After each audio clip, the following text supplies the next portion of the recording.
কোনো মহিলা যদি নিজের স্বামীর মৃত্যু এবং সহবাস করতে দেখে স্বপ্নের মাধ্যমে, তাহলে তার ব্যাখ্যাটা কি হতে পারে? দেখুন, আজকে আমরা সোশ্যাল মিডিয়াতে অনেকে দেখা যায় আউল ফাউল স্বপ্নের ব্যাখ্যা আপনাদেরকে উপস্থাপন করে। আমি আপনাদেরকে বলবো, কোরআন এবং হাদিসের রেফারেন্স সঠিকভাবে নেবেন, নিজেও আমল করবেন, সবাইকে আমল করাতে শেখাবেন। দেখেন, যদি কোনো মহিলা রাতের বেলা ঘুমিয়েছেন, ঘুমের ঘরে স্বপ্নে দেখতেছেন তার স্বামী মৃত্যুবরণ করেছে, মৃত ব্যক্তিকে স্বপ্নে দেখলেন এবং তার স্বামীর সাথে সে সহবাস করতেছে, তাহলে তার ব্যাখ্যা কি হতে পারে? দেখুন, এক নাম্বার হচ্ছে, যদি কোনো বিবাহিত নারী স্বপ্নে দেখতেছেন তার স্বামীর সাথে সহবাস করতেছেন, এটা কিন্তু ভালো লক্ষণ, এটা আলহামদুলিল্লাহ ভালো লক্ষণ। আল্লাহ পাক রব্বুল আলামিন আপনাকে সফলতার মুখ দেখাবেন। যদি আপনার কোনো মামলা মোকদ্দমা থাকে, সেইগুলো সলভ হয়ে যাবে। যদি আপনার সন্তান থাকে, সন্তান ভালো হবে, সন্তান ভালো একটা চাকরি পাওয়ার সম্ভাবনা রয়েছে।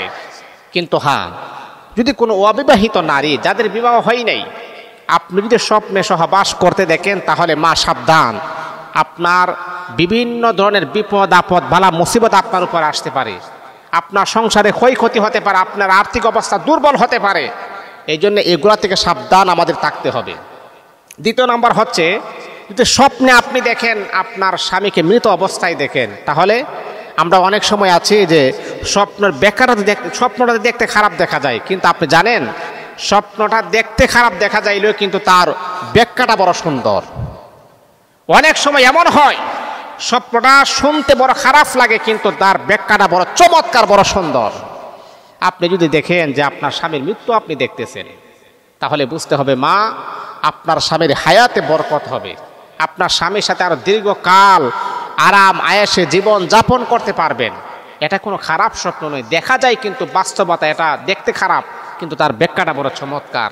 এই জন্য মা বোনদেরকে আমি বলবো, আমি আগেও বলেছি, যদি খারাপ স্বপ্ন আপনাদের মনে হয় বা এটার এফেক্ট আপনাদের উপরে পড়তে পারে, যেমন অবিবাহিত মেয়েরা যদি সহবাস দেখেন আপনাদের খারাপ হতে পারে, আপনার যে কোনো বিপদ আসতে পারে।